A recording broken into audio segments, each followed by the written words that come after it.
Hello बच्चों, लेकर आए हैं रैशनल नंबर का lecture number 01 IT foundation mathematics for class 8।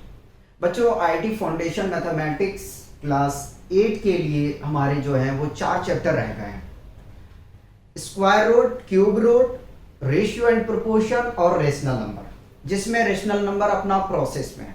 तो इन 4 चैप्टर को डिस्कस करने के बाद में अपना जो है फाउंडेशन मैथमेटिक्स क्लास 8 के लिए कंप्लीट हो जाएगा। तो उसकी जगह पे क्या लेके आएंगे वो हम डिस्कस करेंगे, ठीक है। बाकी बात 2 सीरीज चल रहा है, एक ड्रोना सीरीज चल रहा है आपका और एक चल रहा है alpha series foundation mathematics for class 10 का, ठीक है। तो वो तो अभी जस्ट शुरू हुआ है, तो उसमें टाइम लगेगा एंडिंग करने में। तो बच्चों, लेक्चर नंबर 01 में और 02 में बेसिकली हम प्रॉपर्टी को डील करेंगे, ठीक है। प्रॉपर्टी को क्या करना है, डिस्कस करना है। रेशनल नंबर में क्या है, थ्योरेटिकल और उसके प्रॉपर्टी को हमें कवर करना है, ठीक है। इसके जो प्रॉब्लम होते हैं इतने टफ नहीं होते हैं, जितने कॉम्प्लिकेटेड कह सकते हैं या कह सकते हैं कि जो चैप्टर हमारे आगे में भी काम आने वाले थे वो सारे हमने डिस्कस कर चुके हैं, ठीक है। रेशनल नंबर भी आपको पीछा नहीं छोड़ेगा, नाइन्थ में भी रहेगा, 10th में भी रहेगा। तो ये बहुत इंपॉर्टेंट चैप्टर है। और अगर आप रेलवे का या एसएससी सीजीएल का आप किसी चीज का तैयारी करेंगे कॉम्पिटिटिव एग्जाम का, तो वहां पे आपको जो है रेशनल नंबर से रिलेटेड आपको क्वेश्चन मिलेंगे।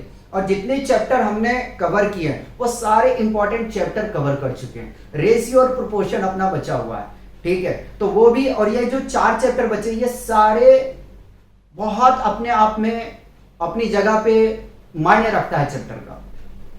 तो इन 4 चैप्टर को हम कवर करेंगे, तो हो सकता है 12-13 लेक्चर में आपका जो है ये चैप्टर कंप्लीट हो जाएगा।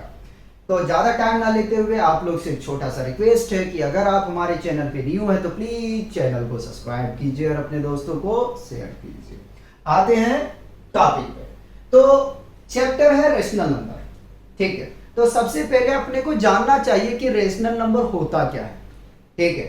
रेशनल नंबर होता क्या है, तो मैंने यहां से डिफिनेशन कुछ कॉपी करके रखा है, इसीलिए मैंने डिफिनेशन को कॉपी किया है ताकि आप लोग का टाइम बचे। तो रेशनल नंबर में कहता है, हम ऐसा कह रहे हैं, ऐसा नंबर जिनको हम P बाई Q के फॉर्म में या तो A बाई B के फॉर्म में एक्सप्रेस कर सकते हैं, उसे हम कहते हैं रेशनल नंबर। फिर से रिपीट कर रहे हैं, क्या हमने कहा कि ऐसा नंबर या ऐसा इंटीजर जिनको हम A बाई B के फॉर्म में एक्सप्रेस कर सकते हैं, ठीक है, उसको कहते हैं रेशनल नंबर, ठीक है। अब आइए जरा डिफिनेशन पढ़ते हैं। The number of the form A by B where A and B are integer and B not equal to 0 are called rational number, ठीक है। क्या कह रहा है कि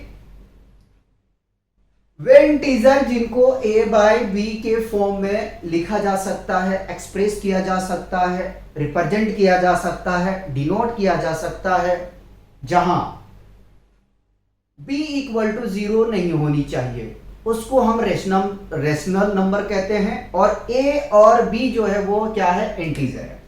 तो मान लेते हैं, एग्जांपल देखते हैं कि क्या 0 रेशनल नंबर है, क्या 0 रेशनल नंबर है। तो क्या हम इसे A बाई B के फॉर्म में रिप्रेजेंट कर सकते हैं? बिल्कुल कर सकते हैं। अगर 0 को हम 1 से डिवाइड कर देंगे तो क्या मिलेगा, फाइनली 0 मिलेगा, ठीक है। क्या मिलेगा, 0 मिलेगा। कंडीशन ये है रेशनल के लिए, कंडीशन ये है कि इसकी जो डिनोमिनेटर है, क्या डिनोमिनेटर है, वो 0 नहीं होना चाहिए, ठीक है। क्या नहीं होनी चाहिए, 0 नहीं होनी चाहिए। तो हम 0 को जो है वो रिप्रेजेंट कर सकते हैं A बाई B के फॉर्म में। उसी प्रकार से 1 को अगर देखें तो इसको भी कर सकते हैं, ये भी रेशनल नंबर है। 1 बाई 1 हम लिख सकते हैं, इक्वल टू 1 आ जाएगा। ये लिखने की जरूरत नहीं है, ये लिखने की जरूरत नहीं है, ठीक है।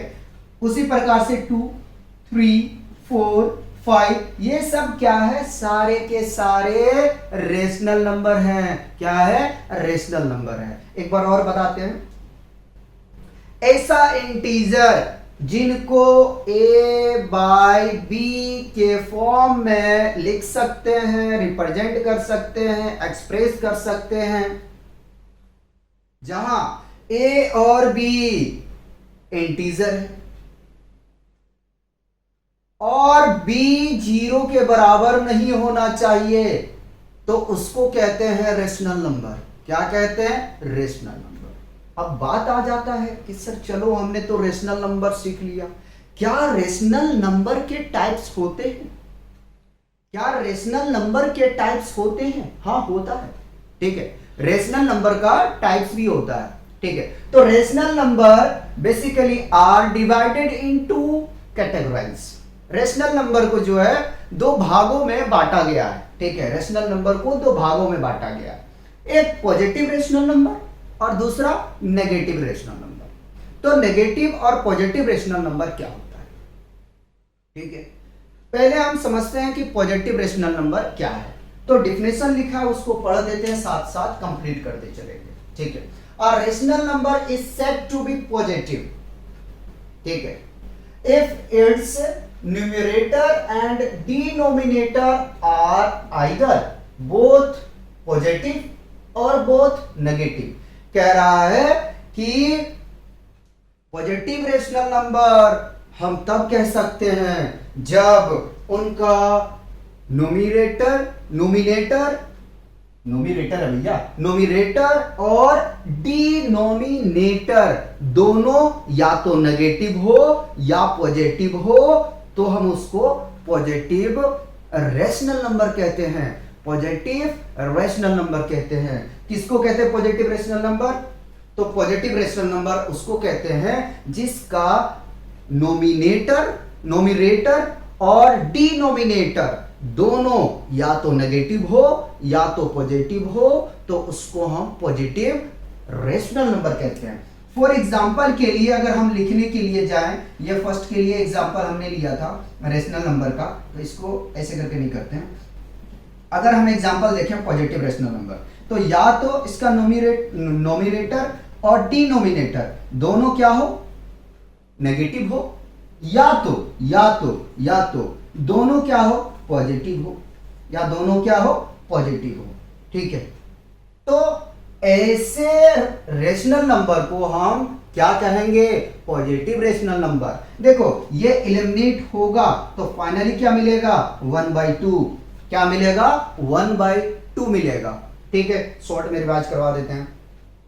पॉजिटिव रेशनल नंबर उसे कहते हैं जिनका नोमिनेटर और डिनोमिनेटर दोनों नेगेटिव हो या दोनों पॉजिटिव हो, तो उसे हम कहते हैं पॉजिटिव रेशनल नंबर। क्या कहते हैं? Positive rational number. बताइए अगर यहां तक कोई कंफ्यूजन हो, कोई प्रॉब्लम हो, किसी तरह का तकलीफ हो, तो हम समझा देंगे, ठीक है। मेरे हिसाब से होना नहीं चाहिए, क्योंकि मैं आराम से समझा रहा हूं। हाँ थोड़ा तेज बोल रहा हूं वो अलग बात है, ठीक। आगे में हमारे पास में आ जाता है कि नेगेटिव रेशनल नंबर किसे कहते हैं। तो हम कह सकते हैं ऐसा रेशनल नंबर जिनमें नोमिनेटर या तो फिर डिनोमिनेटर दोनों में से एक नेगेटिव हो, तो उसे हम क्या कहते हैं? Negative rational number. फिर से मैं समझाता हूं, समझो आराम से। क्या मैंने कहा? मैंने कहा वे रेशनल नंबर या ऐसा रेशनल नंबर, ठीक है, वे नंबर या ऐसा रेशनल नंबर जिनका नोमिनेटर या डिनोमिनेटर दोनों में से एक नेगेटिव हो, तो उसको हम नेगेटिव रेशनल नंबर कहते हैं। क्या कहते हैं? नेगेटिव रेशनल नंबर, ठीक है। देखिएगा ये मैं सेकंड का आपको एग्जांपल यहां पे दे रहा हूं, जरा समझिएगा, ध्यान रखिएगा, ठीक है, ध्यान रखिएगा। हमने कहा या तो नोमिनेटर हो या डिनोमिनेटर हो, उसमें एक क्या होना चाहिए? नेगेटिव होना चाहिए, ठीक है। सेकेंड इसका एग्जाम्पल अगर हम बात करें तो -2 नहीं, यहां +2 ले लेते हैं, इस बार बदल देते हैं, ठीक है, -3। तो ये क्या है? Negative rational number. तो मेरे हिसाब से प्रॉब्लम नहीं आना चाहिए, ठीक है, क्योंकि हम इसको रफ करेंगे। अब नेक्स्ट हम डिफिनेशन को देखेंगे और उसको समझेंगे। यार देखो, रेशनल नंबर में है कुछ नहीं, ये जो प्रॉपर्टी करा रहा हूं, हालांकि आपको अच्छा लगे या ना लगे वो मैं क्या कहूं उसमें, ठीक है। अगर थ्योरेटिकल आपका क्लियर है ना, खास करके इस चैप्टर का और जो चीज बचे हुए हैं सारे का, कभी भी ये ना सोचे कि यार मैथ में जो होता है वो थ्योरेटिकल नहीं होता है, थ्योरेटिकल होता है, ठीक है। और थ्योरेटिकल बहुत कुछ कह के चला जाता है और वही बेस होता है। तो उसको पहले जो है अपने को समझना है और आगे में बढ़ना है, ठीक है। अब आगे में चलते हैं। तो हमने आपको तो समझा दिया यहाँ से रेशनल नंबर क्या है, रेशनल नंबर कितने टाइप्स के होते हैं, दो तरह के होते हैं, पॉजिटिव होता है और नेगेटिव रेशनल नंबर होता है, ठीक है। अब आगे में चलते हैं और थर्ड समझते हैं। कह रहा if a by b is a rational number and m is a non zero integer, then a by b is equal to a into m divided by b into m। क्या कह रहा है कि यदि a by b rational number है और उस rational number में किसी नॉन जीरो से अगर हम मल्टीप्लाई और डिवाइड कर दें तो कुछ इस प्रकार से बनेगा। क्या बनेगा? कुछ इस प्रकार से फॉर्म बनेगा। a by b है, ठीक है, a by b अगर हम इसको m से मल्टीप्लाई कर दें और इसको m से डिवाइड और इसके डिनोमिनेटर में भी m से मल्टीप्लाई कर दें तो इस पे किसी तरह का कोई भी इंपैक्ट नहीं पड़ेगा, प्रभाव नहीं पड़ेगा, वो a by b ही रहेगा, ठीक है।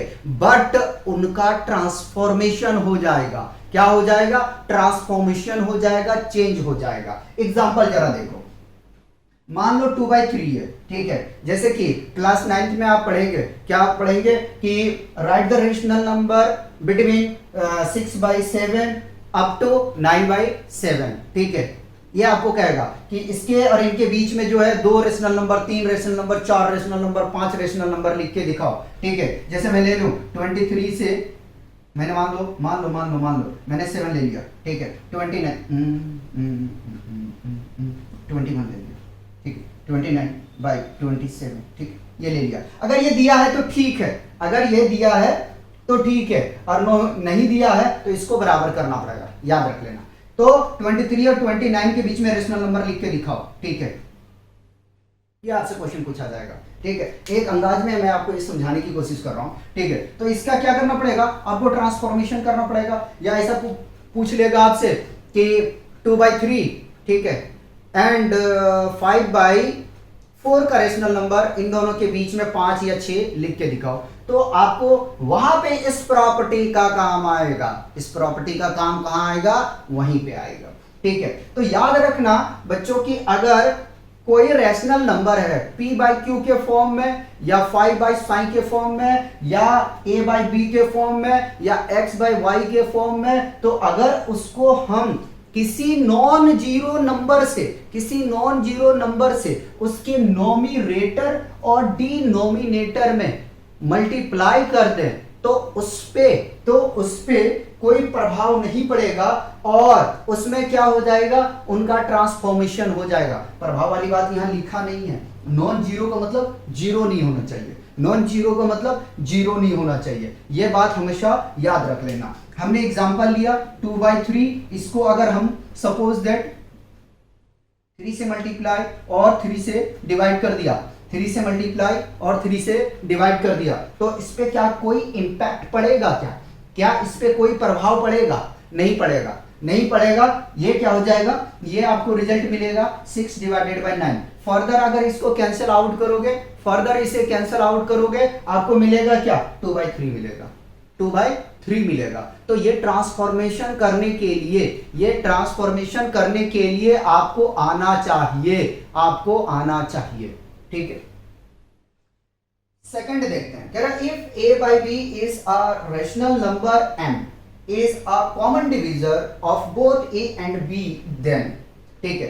कह रहा है कि यदि a/b, देखो बच्चों अभी हमने क्या किया था, मल्टीप्लाई किए थे। अगर अब इसी में m से हम क्या कर दें, डिवाइड कर दें, अब इसी में हम क्या कर दें, डिवाइड कर दें, तो कुछ इस प्रकार से रिजल्ट बनेगा। कैसा बनेगा जरा देखो, a divided by m, b divided by m, ठीक है, ये रिजल्ट बन जाएगा।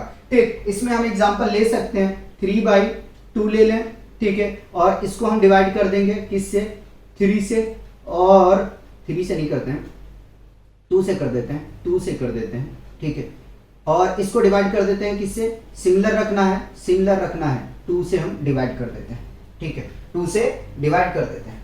ठीक, तो आपका फॉर्मेट जो है ये बन जाएगा। ठीक है, लेकिन यहां कहा गया कॉमन डिविजर होना चाहिए। ठीक है, ए और बी के लिए क्या होना चाहिए, कॉमन डिविजिबल होना चाहिए। ठीक है, डिविजिबल होना चाहिए। नेक्स्ट हमारे पास में आ जाता है प्रॉपर्टी नंबर 4। पहले इसको क्या कर लो, कॉपी कर लो यार। नेक्स्ट समझते हैं, a rational number a by b is said to be in standard form if a and b are integer having no common divisor other than 1 and b is positive। ठीक है, कह रहा है हमसे कि a by b को हम standard rational number तब कहेंगे जब उनमें 1 के अलावा कोई कॉमन डिविजिबल ना हो और बी पॉजिटिव हो। क्या हो, बी पॉजिटिव हो। यानी कि अब जो हम समझ रहे हैं वो समझ रहे हैं कि कब हम किसी भी रेशनल नंबर को स्टैंडर्ड रेशनल नंबर कह सकते हैं। तो स्टैंडर्ड रेशनल नंबर आप तब कह सकते हैं जब उनमें जो उनका डिवीजर हो, ठीक है, वो 1 कॉमन होना चाहिए। ठीक है, 1 कॉमन होना चाहिए, ठीक है, उसके अलावा और नहीं। ठीक है, तो उसको हम स्टैंडर्ड कहेंगे। जरा समझिएगा, एक बात और ऐड कर रहा हूं, 1 और सेल्फ। ठीक है, कॉमन तो 1 ही आएगा, सेल्फ नहीं आएगा। अगर यहां कॉमन फैक्टर की बात करते तो 1 और सेल्फ, मतलब कि स्टैंडर्ड रेशनल नंबर उसको कहेंगे जब, अब थोड़ा सा मॉडिफाई करूं, ठीक है, जब उसका कॉमन फैक्टर 1 के अलावा और ना हो, उसको हम कहेंगे क्या, standard rational number. For example मैं लिख रहा हूं, जरा सा देखो एग्जांपल देखो, जैसे 2/3 है, ये क्या है, एक स्टैंडर्ड रेशनल नंबर है। क्या है ये एक स्टैंडर्ड रेशनल नंबर है। और देखो 3/5, ये क्या है, ये एक स्टैंडर्ड रेशनल नंबर है। क्या है, स्टैंडर्ड रेशनल नंबर है। और देखो जरा सा 4 नहीं लेंगे भैया, 4 नहीं लेंगे, 5/7 ले लो, ये भी क्या है, स्टैंडर्ड रेशनल नंबर है। ठीक है, इसमें देखेंगे तो इसका जो डिविजिबल है वो 1 आएगा। ठीक है, उसके अलावा कुछ नहीं है।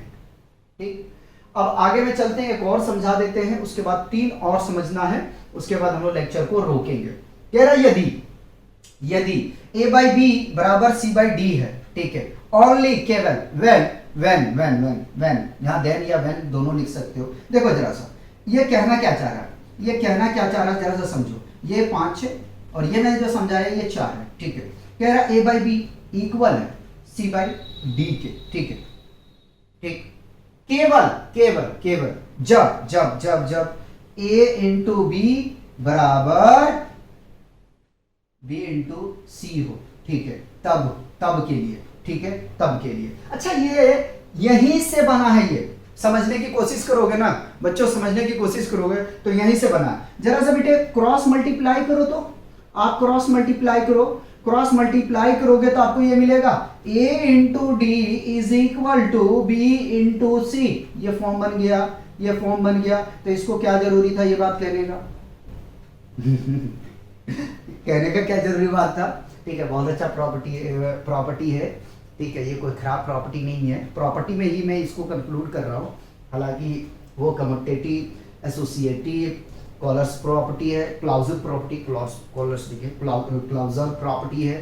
ठीक है, एडिटिव है, तो ये सारे जो है ना प्रॉपर्टी में आते हैं। ठीक है, और उसका वैलिडेशन होता है एडिशन का अलग होता है, मल्टीप्लिकेशन का अलग होता है, उसको देखेंगे लेक्चर नंबर 02 में। ठीक है, तो बताओ यहाँ तक समझ में आ गया? ठीक है, समझ में आ गया तो इसको कॉपी करेंगे। ठीक है, 3 हम और कराते हैं। ठीक है, 3 और कराते हैं, यही करा देते हैं। पहले इसको कॉपी कर लो, इसको कॉपी कर लो। ठीक है, यही करा देते हैं, यही करा देते हैं। मिटा दे, मिटा दे, मिटा दे। ठीक है, 6 5 तो हो गया, 6 करा देते हैं। ठीक, जरा सा देखिए, कह रहा है if A by B and C by D. Number 6, if a by b and c by d are two rational number, are two rational number। ठीक है, are two rational number, rational number, rational number, numbers, number ही ले रहे हैं यार। then समझिएगा, जरा सा समझिएगा। एक बात और काम करना है, एक काम और करना है। where c by d does not equal to 0। ठीक है, c by d क्या होना चाहिए? 0 नहीं होना चाहिए। तब then a by b divided by c by d is equal to a by d into d by a by b not d, d by c। ठीक, समझिए, इसको पहले समझो यार, इसको समझना जरूरी है। ठीक, समझो। कह रहा है कि यदि 2 रेशनल नंबर हो a बाई बी और c बाई डी। ठीक है, तो जो रेशनल नंबर होगा वो होगा a by B into D by C, जहां पे c by D equal to 0 नहीं होना चाहिए। ठीक है, अब इसको जरा सा हम लोग क्या करते हैं, थोड़ा सा खेलते हैं इसके साथ में। तो a बाई बी को हमने कॉपी कर लिया। डिवाइड का मतलब क्या हुआ? डिवाइड का मतलब c बाई डी। ठीक है, c बाई डी। अगर मैं इसको रिप्रेजेंट करने जाऊं तो a बाई बी, ठीक है, और प्रोडक्ट के फॉर्म में लिखूं, प्रोडक्ट के फॉर्म में, तो d ऊपर चला जाएगा, c नीचे आ जाएगा। ठीक है, ये रिजल्ट मिल गया। अब जरा अगर एग्जाम्पल देखना है तो 2 रेशनल नंबर लेते हैं, 2 बाई 3। ठीक है, और एक ले लेते हैं हम 3 बाई 5। ठीक है, 3 बाई 5 समझने की कोशिश करते हैं। ठीक है, या तो 5 बाई 7 ले लेते हैं, 5 बाई 7। ठीक है, 5 बाई 7 ले लेते हैं। ठीक, अब इसको अगर सॉल्व करने जाएंगे तो 2 बाई 3 इंटू, अगर प्रोडक्ट के फॉर्म में डायरेक्ट नहीं लिखते, छोड़ो यार, पहले शो कर देते हैं। 5 बाई 7 हमने लिख दिया, तो इसको हम क्या लिख सकते हैं? 2 बाई 3 इंटू 7 ऊपर चला जाएगा, 5 नीचे आ जाएगा, मल्टीप्लाई करोगे तो 14 बाई 15 आ जाएगा। ठीक है, ये फॉर्म बन जाएगा। यही स्टेटमेंट आपका जो है वो 6 कह रहा है। ठीक है, ये आपको माइंड में रखना है, ये आपको माइंड में रखना है। ठीक है,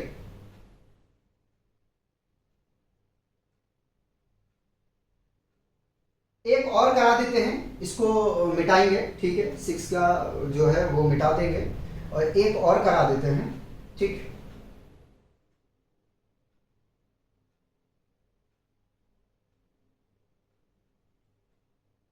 चले आगे, चले आगे। ठीक, एक और कंप्लीट करा देते हैं ना, तो उसके बाद में फिर अपना जो है लेक्चर को हम लोग क्या कर देंगे, बांधेंगे।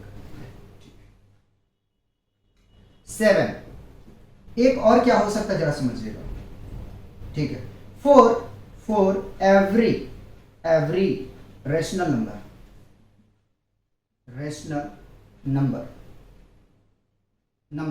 ठीक, for every rational number a by B.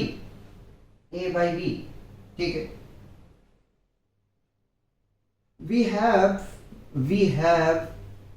a by b divided by 1 is equal to a by b। ठीक है, समझिएगा जरा सा, इसमें और ऐड कर देते थोड़ा सा, और।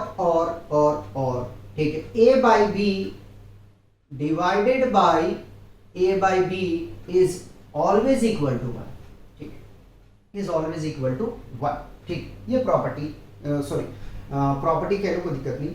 7th जो रूल है, रूल, इसको प्रॉपर्टी नहीं कहेंगे, इसको रूल कहते हैं। ठीक है, हम लोग क्या कहेंगे, इसको रूल कहेंगे। ठीक है, चलिए, ठीक है, अब इसको समझते हैं। ठीक, समझिए बात को, ठीक है। अगर हम a बाई बी को डिवाइड करेंगे 1 से, तो ये हमेशा कितना मिलेगा, a बाई बी मिलेगा। एग्जाम्पल ले लो, क्या है, मान लेते हैं 3/5 है। अगर इसको 1 से डिवाइड करेंगे तो क्या मिलेगा, 3/5 ही मिलेगा, 3/5 मिलेगा। बताओ मिलेगा या नहीं मिलेगा, यही मिलेगा, ठीक है। अब आगे में आ जाओ। अगर इसी एग्जांपल में अगर इसी को हम डिवाइड कर दें, किससे डिवाइड कर दें, 3/5 से, तो भी अपने को क्या मिलेगा, 1 मिलेगा। थोड़ा सा सॉल्व करने की कोशिश करेंगे। 3/5 छोटा करो इसको, 3/5 डिवाइडेड बाई 3/5, ये कैंसल आउट करोगे, कितना मिल जाएगा, 1। ये 315 नहीं है, ठीक है, 315 नहीं है, 3/5 है, ठीक। तो ऐसे रूल को आपको जो है ना पता होना चाहिए, और आपको जो है ये आना भी चाहिए। अगर आता है तो कोई प्रॉब्लम नहीं आएगा। तो बच्चों हम लोग नेक्स्ट लेक्चर में डिस्कस करेंगे इसके प्रॉपर्टी जो है, लगभग 12 के आसपास में प्रॉपर्टी है। 6 एडिशन में या 7 एडिशन में करेंगे, देख लेंगे वो, ठीक है। 6 एडिशन में करेंगे और 6 मान लेते हैं कि हम करेंगे मल्टीप्लीकेशन में।